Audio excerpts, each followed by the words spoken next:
오늘 설교 본문 말씀은 창세기 12장 3절입니다.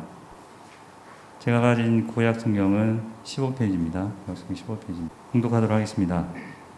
너를 축복하는 자에게는 내가 복을 내리고 너를 저주하는 자에게는 내가 저주하리니 땅의 모든 족속이 너로 말미암아 복을 얻을 것이라 하신지라. 아멘. 우리는 창세기 12장 1절과 2절을 여러분 가정 예배를 통해서 상세하게 다루었습니다. 하나님은 아브라함에게 너는 너의 고향과 친척과 아버지의 집을 떠나 내가 네게 보여줄 땅으로 가라고 지시하였고, 그렇게 하면 첫째 복의 약속으로 내가 너로 큰 민족을 이루고 네게 복을 주어 네 이름을 창대하게 하리니 너는 복이 될지라고 하셨습니다. 오늘 우리가 상고하는 3절은 아브라함이 누리게 되는 둘째 복으로서 언약적 축복을 말합니다. 이 축복은 하나님과 아브라함은 특별한 관계가 되었다는 뜻입니다. 그러면 어떤 복입니까? 너를 축복하는 자에게는 내가 복을 내리고 너를 저주하는 자에게는 내가 저주하리니 땅의 모든 족속이 너로 말미암아 복을 얻을 것이라. 이 중요한 내용이 땅의 모든 족속이, 이것이 키워드예요. 제일 중요한 거예요. 이 복을 세부적으로 나누면 세 가지입니다. 아브라함을 축복하는 자에게는 하나님께서 복을 내리겠다. 아브라함을 저주하는 자에게는 하나님께서 저주하시겠다. 땅의 모든 족속이 너로 말미암아 복을 얻을 것이다. 이 세 가지는 하나님께서 아브라함과 함께 하시겠다는 뜻입니다. 다른 말로 하면 아브라함과 하나님은 이제 같은 편이 되었다는 말씀입니다. 이는 이 복은 언약과 관련된 것이, 결혼하게 되면 같은 편이 되는 것처럼 지금 하나님과 아브라함이 이제 하나가 되었다는 뜻입니다. 즉 아브라함이 믿음으로 주의 말씀을 따르게 되면서 하나님 편에 서게 되는 것입니다. 이에 주의 택한 믿음의 가족이 되는 것이요 하나님 나라의 구성원이 되는 것입니다. 이 복은 아브라함이 그 믿음의 가족의 첫째 조상이요 하나님의 믿음의 나라의 첫째 시민이 되는 것이었습니다. 즉 기초가 되는 것이죠. 그리고 이 언약은 일방적인 언약으로서 하나님께서 아브라함을 자기 백성으로 부르시는 언약이었습니다. 여러분의 자녀 중에 누가 어디서 고통을 당하고 있다고 하면 가만히 있을 부모는 한 사람도 없을 것입니다. 어떤 수를 써서라도 어떤 희생을 치르더라도 자녀를 구해내어 다시 집으로 데리고 돌아올 것입니다. 바로 3절의 축복은 하나님과 아브라함이 그런 언약적 관계가 되었다는 뜻입니다. 서로 같은 편이 되었다는 뜻입니다. 이 얼마나 큰 축복입니까? 이 우주의 주인이시며 무한한 사랑과 능력을 소유하신 하나님이 아브라함의 아버지가 되고 친구가 되고 보호자가 되신다니 이 세상에 이런 복보다 더 큰 복이 어디 있겠습니까?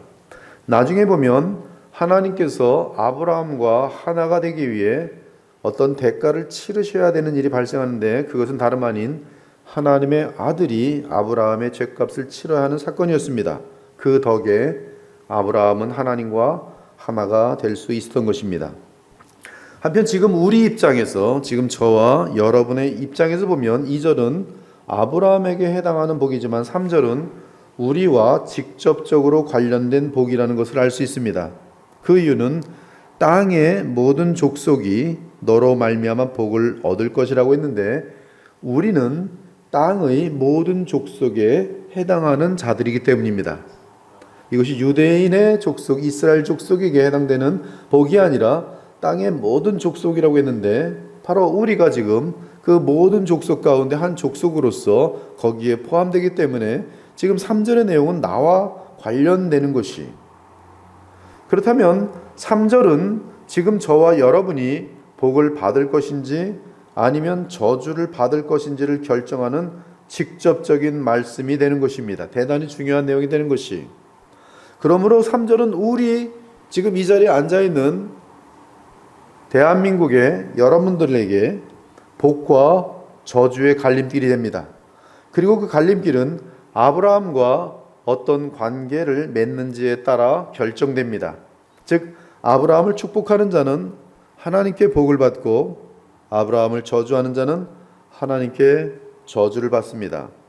그렇다면 문제는 우리가 어떻게 아브라함과의 관계가 맺어지며 아브라함과의 관계는 또한 어떤 관계냐 이것이. 과거에 어떤 결혼식에 참여했는데요. 상당히 오래전 얘기예요. 제가 미국을 가기 전이었는데요. 생생히 기억이 납니다.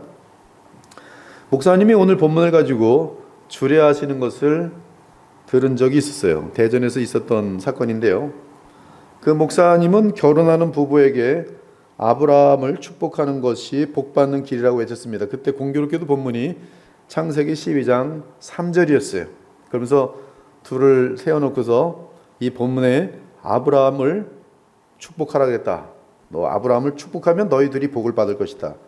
그러면서 이제 전개를 해나갑니다. 아브라함을 축복하면 장수의 복을, 아브라함을 축복하면 돈 잘 벌게 될 것이고 또 평생 건강할 것이고 자녀도 많이 날 것이고 승진도 잘 될 것이고 또 유명해질 것이라고 복을 많이 빌어줬어요. 그러면서 신신당부합니다. 이 3절을 보고 열심히 가정예배 드리며 아브라함을 축복하라고 했습니다.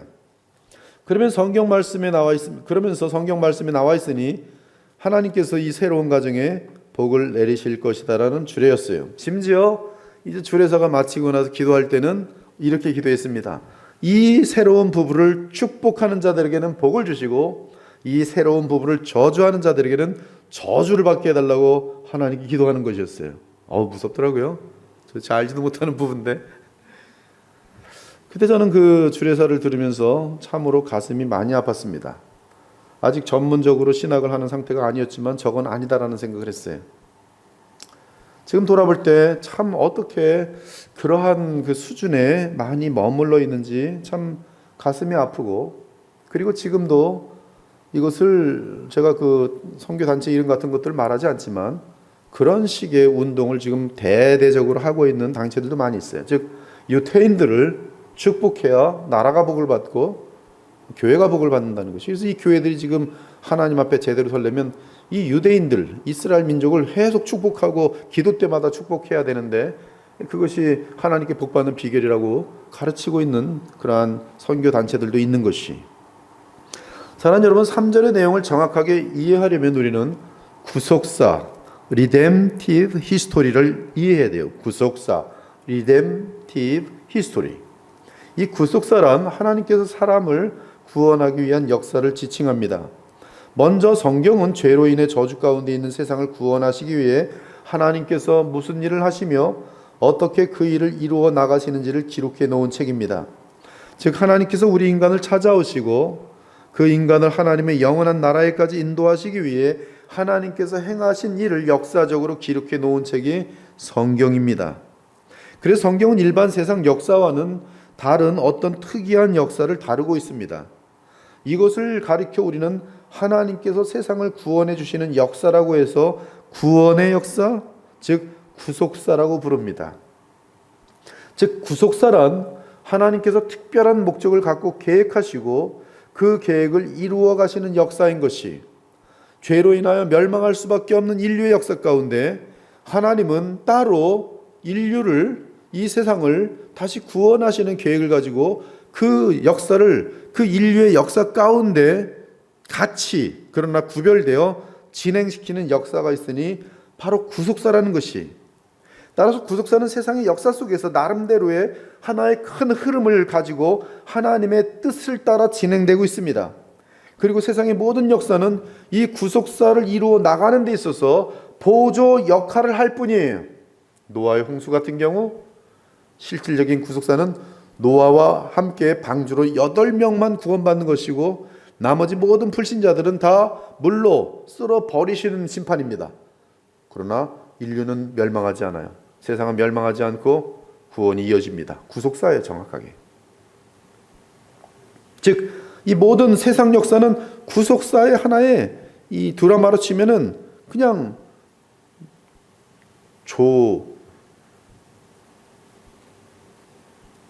뭐라 그래요? 그냥 주인공 조연들이 조연들, 조역이라 그러고 조연들. 조연일 뿐이에요. 지금 세상 역사는 구속사의 조연입니다.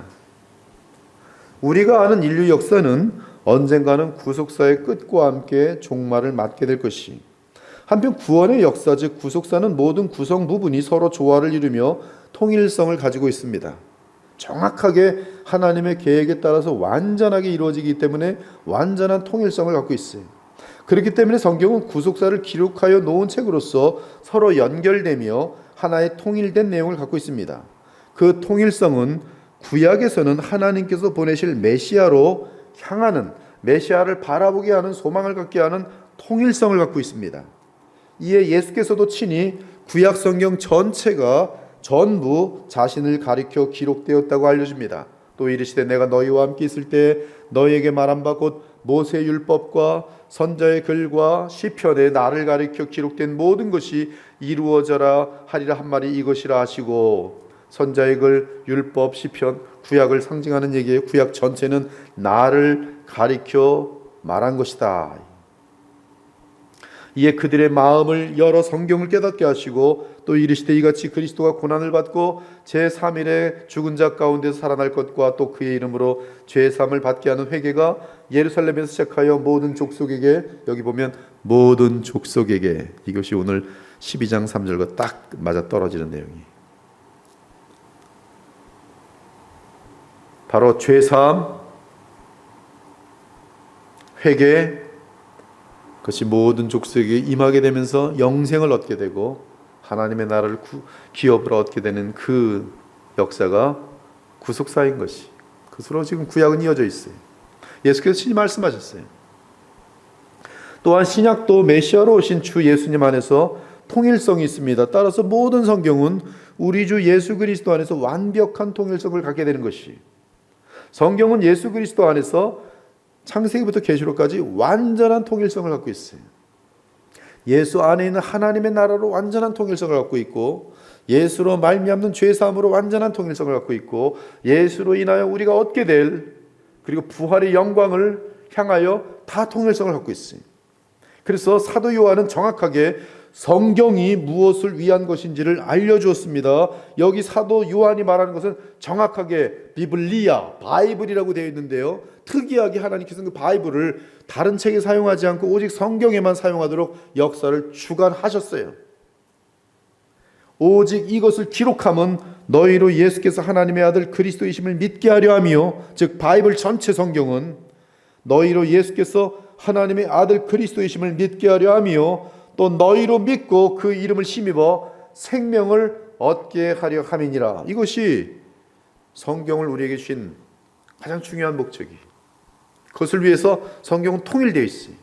어디를 보든지 바로 그리스도를 믿게 하고 그 믿음을 힘입어서 우리로 생명을 누리게 하는 것이 그 하나님의 말씀 가운데, 그리고 말씀과 함께 역사하시는 하나님의 역사인 것이, 이와 같이 성경이 구속사의 책인 만큼 우리는 본문에서도 하나님의 구원의 역사를 찾아볼 수 있어야 합니다.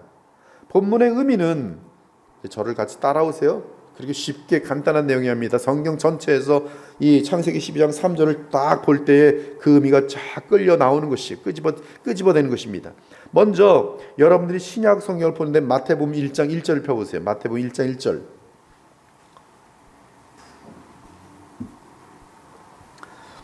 마태복음 1장 1절을 보면 신약의 첫 장 첫 절입니다. 근데 신약의 첫 장 첫 절은 아브라함과 다윗의 자손 예수 그리스도의 계보라. 여기 성경에 계보라는 단어가 나오는데요, 족보죠, 족보. 이 족보가 성경에 기록되는 것은 지금까지의 역사를 총정리하고 이제부터 새로운 역사를 펼쳐지게 되니 그 시대의 새 주인공의 내력을 알려주기 위한 것입니다. 여러분, 창세기가 이 족보에 따라서 이 구간이 나눠져 있다는 걸 아세요? 창세기를 잘 보면은 이 족보가 들어있어요. 근데 5번이 들어있습니다. 그리고 5번에 의해서 성경은 정확하게 창세기가 구분되어 있어요. 즉 새로운 주인공이 등장할 때마다 마지막 주인공은 놀랍게도 창세기에서는 야곱입니다. 요셉이 아니고, 이 족보에 따르면. 그래서 야곱의 이야기예요. 그래서 아브라함과 이삭과 야곱, 정확하게 창세기가 구획이 돼 있어요. 아브라함과 이삭과 야곱의 하나님. 5군데로 나누는데 새로운 임무를 시작하게 될 때 족보를 다시 정리하고 그리고 새로운 임무를 시작하는 것이 하나의 성경적인 패턴이라는 것이에요. 그런데 이 신약을 시작하는데 족보로 시작해요. 그러므로 신약의 시작은 예수님의 탄생을 알리기 위한 족보라는 점에서 그 의미는 지금까지의 구약의 모든 역사가 무엇인지를 단큐에 간단한 말로 요약하고 총정리하고 이제부터 예수님에 의해 전개될 역사를 펼쳐질 것을 지금 선포하고 있는 내용이 마태복음 1장 1절이에요. 즉 그러한 선포인 마태복음 1장 1절은 새언약의 시대의 주인공인 예수 그리스도를 소개하면서 그에 대해 아브라함에게까지 거슬러 올라가고 있습니다.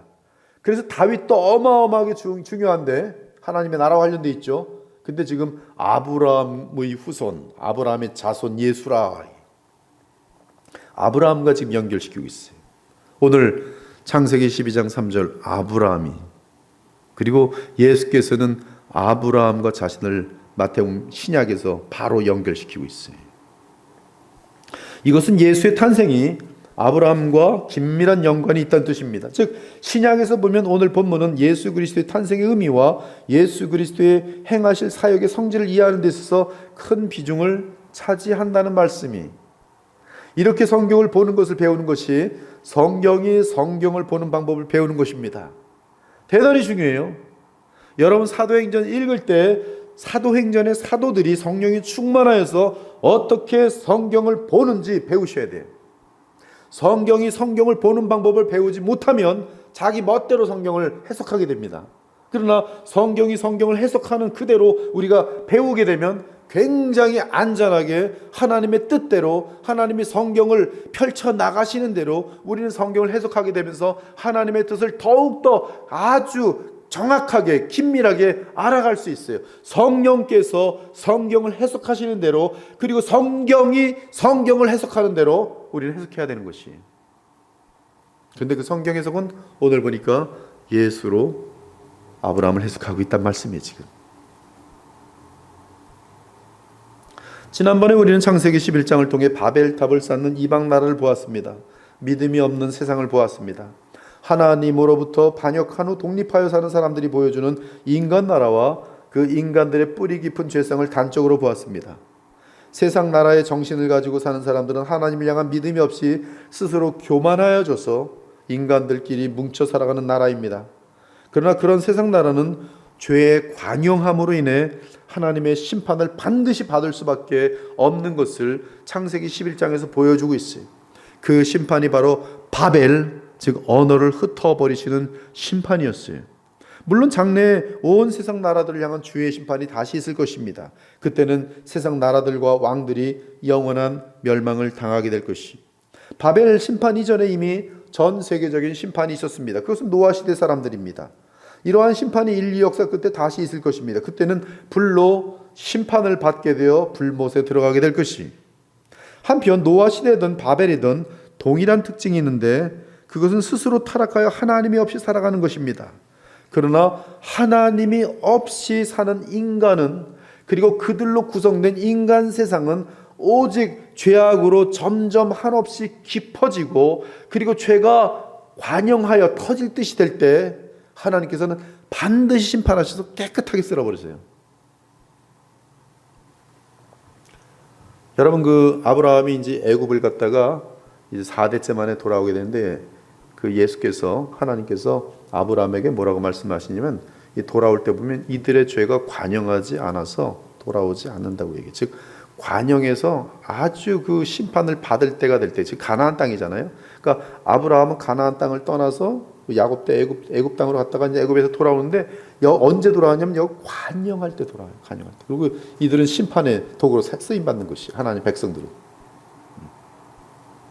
여호수아 장군을 통해서 멸절시키잖아요. 멸절, 심판은.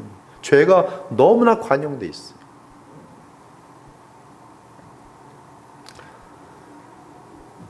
이처럼 부패한 인간의 본성은 반드시 하나님의 진노를 받을 수밖에 없고 그들의 역사는 멸망을 향할 수밖에 없습니다. 하지만 하나님은 특별히 셈의 후손 가운데서 아브라함을 부르시고 인류를 구원할 계획을 갖고 있었어요.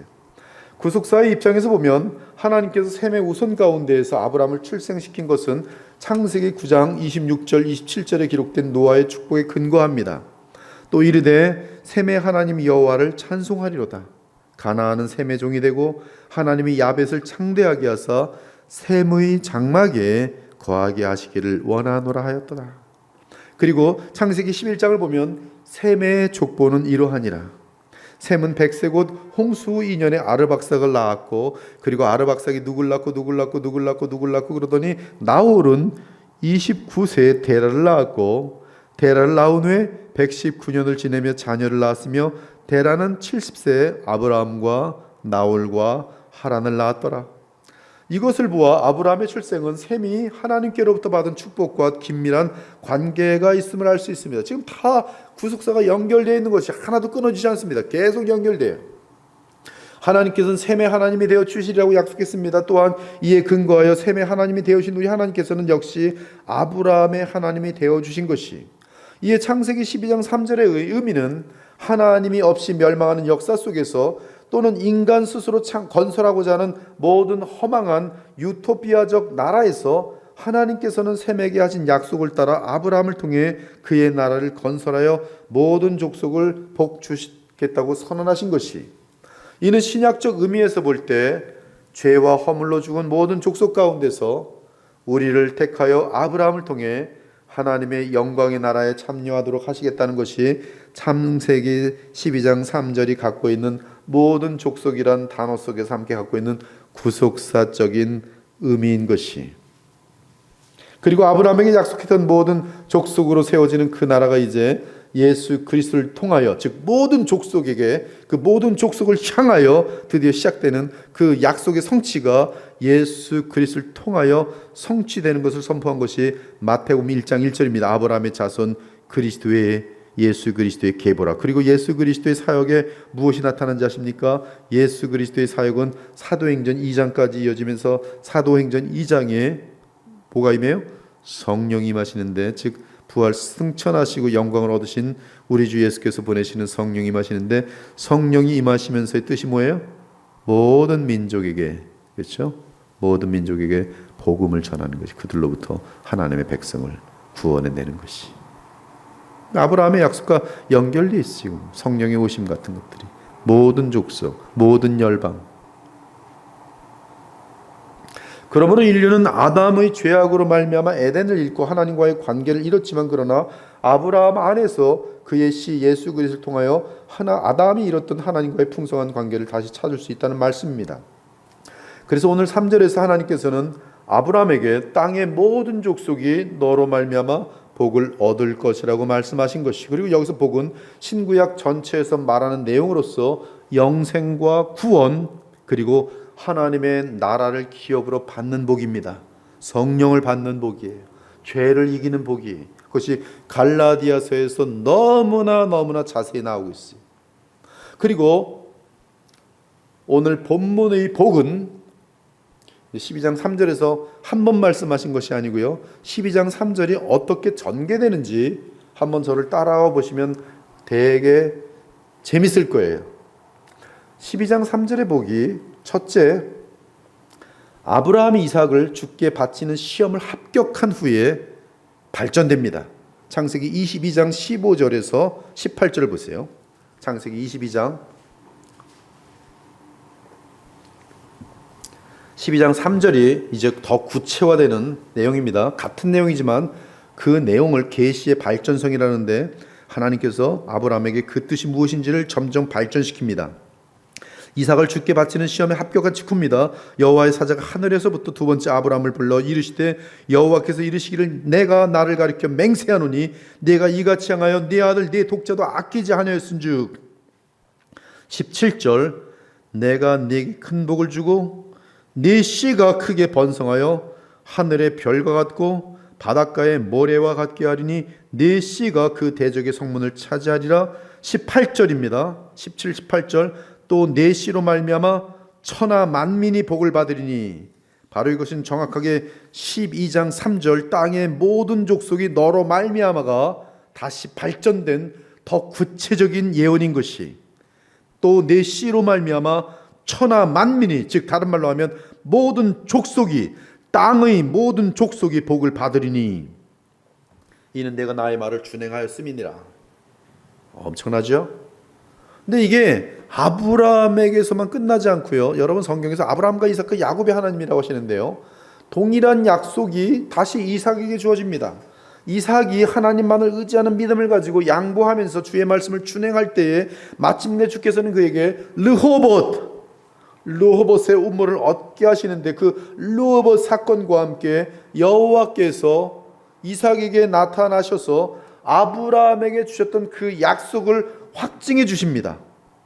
창세기 26장 2절에서 5절이 여호와께서 이삭에게 나타나 이르시되 애굽에는 내려가지 말고 내가 네게 지시하는 땅에 거주하라. 굉장히 아브라함 12장 창세기 12장 1절에 주는 얘기하고 너무나 비슷하죠. 그렇죠? 내가 네게 지시하는 땅으로 가라. 내가 네게 지시하는 땅에 거주하라. 이 땅에 거류하면 내가 너와 함께 있어 네게 복을 주고 내가 이 모든 땅을 너와 네 자손에게 주리라. 내가 네 아버지 아브라함에게 맹세한 것을 이루어 네 자손을 하늘의 별과 같이 번성하게 하며 이 모든 땅을 네 자손에게 주리니 네 자손으로 말미암아 천하 만민이 복을 받으리라. 다르게 말하면 땅의 모든 족속이 네 자손으로 말미암아 복을 받으리라. 그래서 5절은 26장 5절은 이는 아브라함에게 줬던 그 26장에서의 그 약속을 정확하게 다시 말합니다. 아브라함이 내 말을 순종하고 내 명령과 내 계명과 내 율례와 내 법도를 지켰음이라. 그럼 이삭에게서 끝나냐면 아니에요. 야곱이 베델에서 한 돌을 가져다가 베개로 삼고 거기 누워 자다가 꿈에서 본 내용인데 여호와께서는 아브라함과 이삭에게 주셨던 그 약속을 또다시 야곱에게 확증해 줍니다. 창세기 28장 11절에서 14절이 한 곳에 이르러는 해가 진지라 거기서 유숙하려고 그곳에 한 돌을 가져다가 베개로 삼고 거기 누워 자더니 꿈에 본즉 사닥다리가 땅 위에 서 있는데 사닥다리입니다. 땅에서 하늘까지 그 꼭대기가 하늘에 닿았고 또 본즉 하나님의 사자들이 그 사닥다리 위에서 오르락내리락하고 땅에서 하늘로 이어주는 사닥다리가 있는데 그 사닥다리 위에서 이 천사들이 하나님의 천사들이 사자들이 오르락내리락하고 또 본즉 여호와께서 그 위에 사닥다리 위에 서서 이르시되 나는 여호와니 너의 조부 아브라함의 하나님이요 이삭의 하나님이라 내가 누워있는 땅을 내가 너와 내 자손에게 주리니 똑같은 약속이에요. 이 땅을 너와 내 자손에게 주리니 내 자손이 땅의 티끌같이 되어 변함이 없는 내용입니다. 계속 하늘의 별들처럼 땅의 모래알처럼 그 자손을 주겠다. 여기는 티끌같이 되어 많이 주겠다. 네가 서쪽과 동쪽과 북쪽과 남쪽으로 퍼져나갈지니 14절 땅의 모든 족속이 다르게 말하면 이거 똑같으네요. 땅의 모든 족속이 아브라함에게 했던 정확한 얘기를 해요. 땅의 모든 족속이 너와 네 자손으로 말미암아 복을 받으리라. 창세기 12장 3절이 이렇게 간단한 내용이 아닌 것이 이것이 다 지금 연결되고 있고 이 연결 때문에 아브라함과 이삭과 야곱의 하나님이고 이 연결 때문에 예수께서는 아브라함과 이삭과 야곱에게 하셨던 그 약속이 예수로 말미암아 정확하게 완전하게 열방을 향하여 하나님의 복음의 역사가 나타나 그들 가운데서 영생을 주시는 복 모든 열방이 너로 말미암아 좀 더 구체적으로 너와 내 씨로 말미암아 좀 더 구체적으로 너와 내 후손 이삭과 야곱과 이어지는 그 약속 예수로 말미암아 영생을 얻게 될 것이다. 그리고 그 자리에서 야곱은 주와 함께 거하기를 원하는 뜻으로 그곳에 전을 짓겠다고 맹세합니다. 내가 기둥으로 세운 이 돌이 하나님의 집이 될 것이요 하나님께서 내게 주신 모든 것에서 10분의 1을 내가 반드시 하나님께 드리겠나이다. 그리고 예수께서는 요한복음 1장에서 나다나엘을 만나셨을 때 바로 그 하나님의 칩이 자신인 사실을 말하고 그리고 야곱이 본 사다리가 바로 자신인 자라는 사실을 알려줍니다. 이르시되 진실로 진실로 너에게 이르노니 하늘이 열리고 하나님의 사자들이 사닥다리가 아니라 인자 위에 오르락 내리락하는 것을 보리라. 즉 무슨 말이에요? 내가 이 땅에서부터 하늘로 올라가는 길이 되리라는 거예요. 그러므로 모든 열방들이 예수 그리스도를 통하여 하늘로 들어가는 그림이, 하늘로 올라가는 그림이, 하늘로 올라가 하나님을 만나는 그림인 것이, 그것을 요한복음 1장에서 예수께서는 정확히 자신 인자로서의 사역을 근거로 하여 어떤 일이 발생할지를 이 야곱의 꿈을 가지고서 다시 이어서 설명하고 있는 내용인 것이. 재밌죠? 어마어마한 내용들 성경은. 그리고 갈라디 3장 16절을 보면은, 갈라디 3장 16절을 보세요. 이 창세기 12장 3절이 어떻게 그 정확한 의미는 무엇인가? 즉 성경이 말하는 바울이 이제 새 언약 시대에 들어와서 예수 그리스도로부터 계시를 받아서 성경 전체에 대한 정확한 완벽한 설명을 해 주시는데, 이 약속들은 아브라함과 그 자손이 누구예요? 이삭과 야곱에게 말씀하신 것인데, 여럿을 가리켜 그 자손들이라 하지 아니하고 오직 한 사람을 가리켜 네 자손이라 하셨으니 곧 그리스도라. 아브라함과 이삭과 야곱에게 이어지는데, 또 놀랍게도 그들에게는 그 씨 단수로 계속 약속을 했어요. 아브라함에게도 이 이삭을 바친 다음에 그 씨 단수고요, 이삭에게도 네 씨 단수고요, 또 야곱에게도 네 씨로 말미암아 단수로 됐는데, 이 단수가 뭐냐 하면 바울이 말합니다. 곧 한 사람을 가리켜 말씀하셨으니 그리스도라. 그리고 3장 14절 보면 아브라함의 복이 무엇인가? 이는 그리스도 예수 안에서 아브라함의 복이 이방인에 미치게 하는 것인데 곧 성령의 약속을 받게 하려 합니다. 그것이 복이에요. 성령을 받는 거예요. 거듭나는 거예요. 성령의 이끌림을 받아 죄의 세력을 이기며 거룩하게 살아갈 수 있는 능력들이, 예수님을 닮아가는 복이, 그리고 죽음과 함께 또한 주님께서 재림하실 때 우리는 영원한 하나님의 나라를 기업으로 얻는 것이. 축복이 무엇입니까? 축복이란 죄와 타락의 결과인 하나님의 심판과 저주에 대한 회복을 의미합니다. 따라서 먼저 축복의 시작은 죄사함이 시작이에요. 죄사함을 받음으로 우리는 모든 것이 시작이에요. 죄사함과 함께 regeneration, 거듭남, 성령의 역사로 우리 마음속에 예수님의 생명이 임재합니다. justification, 죄사함과 함께 우리는 의롭다 칭함을 받아요. adoption, 이번에 그 채플에서 나오는데요. adoption, 양자됨. 얼마나 그 책을 쭉 다 읽어봤는데 너무 황홀해서요. 이번에 책은 하여튼 우리 전 교인들 반드시 전부 다 읽으셔야 돼요. 그렇게 아름다운 내용이 없어요.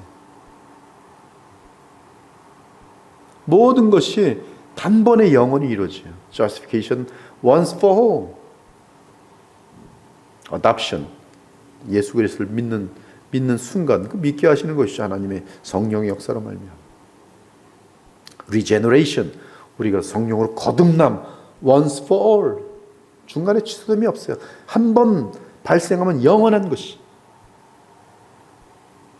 근데 그 세 가지가 다 같이 단번에 같이 시작돼요. 칭의, 죄사함 포함한 칭의죠. 중생, 그 다음에 양자됨. 그리고 이 세 가지와 함께 동시에 역사하시는 분이 성령이세요. 그리고 성령은 우리를 떠나지 않으시고 우리를 성화시키세요. 그리스도를 믿는 자마다 이미 믿고 믿음을 시작하여 그 믿는 상황 속에 놓치지 않고 주와 동행하는 자들마다 성령께서 그들의 성품과 삶을 그리스도를 닮도록 만들어 놓으세요. 이것이 무한한 영광이고 무한한 복인 것이, 그것이 아브라함에게 12장 3절에 말한 그 복이에요. 죄와 상반된 반대 세력의 복이 있으니 거룩의 복이요, 하나님의 나라를 누리는 복이요, 무엇보다 하나님을 만나서 교통하는 복이. 근데 그런 복이 아니라 아까 말한 것처럼 무슨 아브라함을 복 빌면 네가 나가도 들어가도 잘 되고 형통하고 내가 승진 잘 되고, 도대체 지금 오늘 선포되는 복음의 세상과 지금 그 아주 너무나 천박한 돈 놓고 돈 먹기 시기에 무슨 교회 다니는 것도 그 증권 투자하는 것처럼, 교회 다니면서 증권 투자하면 뭐 복 받는 것처럼.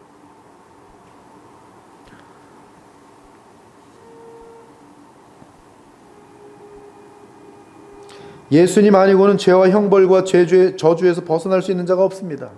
이 땅에서 아무리 잘 살아도 죽음과 함께 지옥으로 떨어지면 아무런 의미가 없는 것이, 잠깐의 인생 속에서 잘 사는 것이 중요한 것이 아닙니다.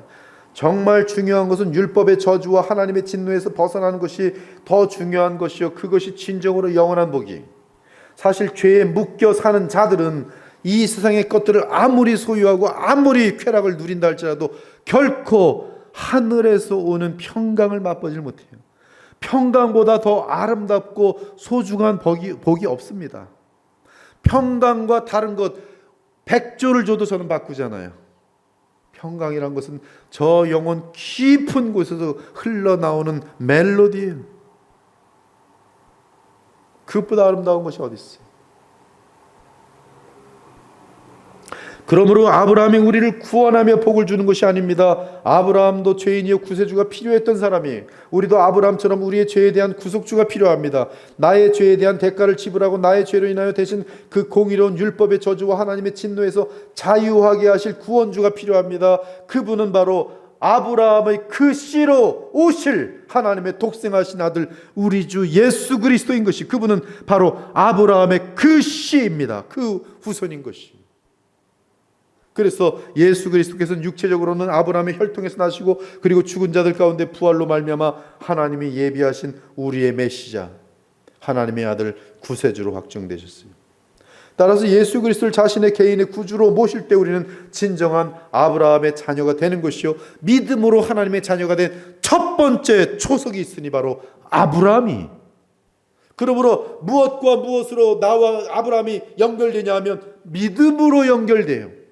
아브라함, 나의 믿음의 조상이, 내가 예수 그리스도를 믿을 때 아브라함이 오실 메시아를 믿고 구원받은 것처럼 나는 예수 그리스도를 믿을 때 아브라함처럼 동일하게 믿음으로 구원받는 것이, 그래서 예수님을 믿을 때 우리는 아브라함과 연결되는 것이, 그 차원에서 아브라함은 우리의 조상이. 그러므로 이삭은 아브라함의 후손이고 이스마엘은 아브라함의 후손이 아니, 야곱은 아브라함의 후손이고 에서는 아브라함의 후손이 아니. 유대인들 아브라함이 자신의 아버지라 그러지만 그들은 예수 그리스도를 믿지 않기 때문에 아브라함의 후손이 아니고, 우리는 아브라함과 혈통적으로 아무런 관계가 없지만 바로 모든 족속 가운데 예수 그리스도를 믿어 아브라함이 우리의 조상인 것이, 그것이 갈라디 4장의 내용이. 성령으로 난 자들이 아브라함의 후손인 것이. 그래서 갈라디 3장 6절부터 다시 봅니다. 갈라디 3장 6절부터 보세요.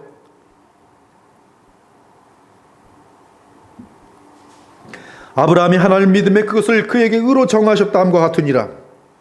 그런즉 믿음으로 말미암는 자들은 아브라함의 자손인 줄 알지어다. 또 하나님이 이방을 믿음으로 말미암아 의로 정하실 것을 성경이 미리 알고 먼저 아브라함에게 복음을 전하되 모든 이방인이 너로 말미암아 복을 받으리라 하였느니라. 완벽한 성경 해석이에요. 12장 3절에 대한 갈라디아서 3장 8절. 그렇죠?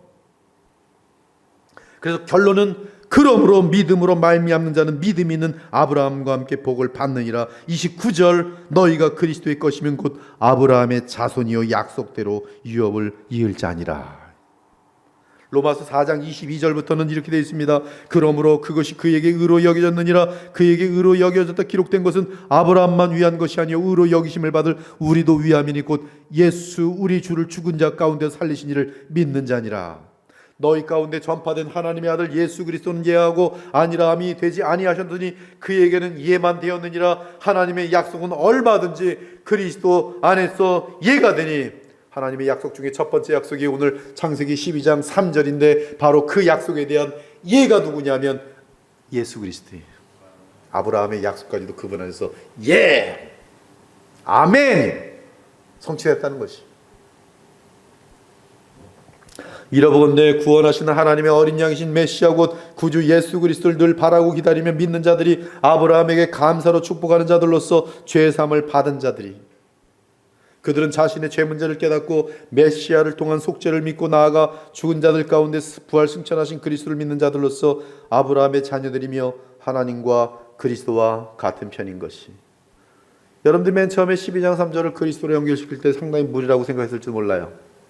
그러나 그렇잖아요. 오늘 성경을 보니까 오히려 아까 12장 3절 가지고 그렇게 해석하는 거하고는 차원이 다르게 성경 전체에서는 너무나 완벽하게 여러분이 저와 함께 지금 확인한 것처럼 12장 3절의 의미가 무엇인지 다 성경이 꿰뚫어지는 거예요. 왜? 그리스도 안에서 통일성이 성경에 있기 때문에 그래요. 아멘입니까? 얼마나 귀합니까? 오늘도 여러분들이 이 말씀 받아가면서 내 깨달음만이 귀한 것이 아니에요. 성령의 조명하심만이 귀한 것이 아니에요. 이 성령의 조명하심에 의한 결과가 너무나 무서워요. 우리는 죽으면 곧바로 영원한 운명이 결정될 것입니다. 영원히 바뀔 수 없는 운명이 결정될 것입니다. 그 결정은 천국 아니면 지옥이. 그리고 그 갈림길은 아무 다른 것에 있지 않습니다. 아브라함에게 속한 자인가 아닌가. 다르게 말하면 예수 그리스도를 믿는가 예수 그리스도를 믿지 않는가에 따라서 복과 저주가 나뉘는 것이. 영원한 운명이 바뀌는 것이. 언제부터? 지금부터. 베드로가 성령이 충만하여 선포하였습니다. 다른 이로서는 구원을 받을 수 없나니 천하 사람 중에 구원을 받을 만한 다른 이름을 우리에게 주신 일이 없음이라 하였더라. 그러나 죽는 그 순간부터 예수님을 하나님의 아들과 그리스도로 믿지 않는 자들은 영원한 멸망에 떨어질 것이. 주 예수께서 자기의 능력의 천사들과 함께 하늘로부터 불꽃 가운데 나타나실 때 하나님을 모르는 자들과 우리 주 예수의 복음에 복종하지 않는 자들에게 형벌을 내리시리니 이는 이런 자들은 주의 얼굴과 그의 힘의 영광을 떠나 영원한 멸망의 형벌을 받으리로다. 그러므로 사람들을 사랑하신 예수께서 말씀하셨어요. 창세기 12장 3절 때문에 예수께서 말씀하셨어요. 하나님이 세상을 이처럼 사랑하사 독생자를 주셨으니 이는 그를 믿는 자마다 멸망하지 않고 영생을 얻게 하려 하심이라. 하나님이 그 아들을 세상에 보내신 것은 세상을 심판하려 하심이 아니요 그로 말미암아 세상이 구원을 받게 하려 하심이라. 물론 사도 요한을 통하여 말씀하신 내용, 그러나 그 말씀은 예수께서 친히 주신 말씀. 지금도 나를 믿으라. 그것이 오늘 12장 3절에 바로 하나님의 복이, 아브라함의 복이. 즉 예수 믿으면 천국이요, 예수 믿지 않으면 영벌, 지옥이요. 그것이 오늘 본문 3절이 말하는 궁극적인 메시지며, 이 아브라함처럼 믿음으로 하나님의 말씀에 따라 그리스도를 믿고 구원받아야 하는 것이. 제가 아브라함의 여정을 몇 번을 확인했는데요. 로마서 4장에서도 마찬가지고, 이 믿음이 보면은 하나님의 말씀을 믿으면서, 그리고 그 믿음이 정확하게 그 목표를 향하여 달려가는데 그 목표가 놀랍게도 예수님입니다. 그래서 아브라함은 예수님을 정확히 바라보고 살았어요.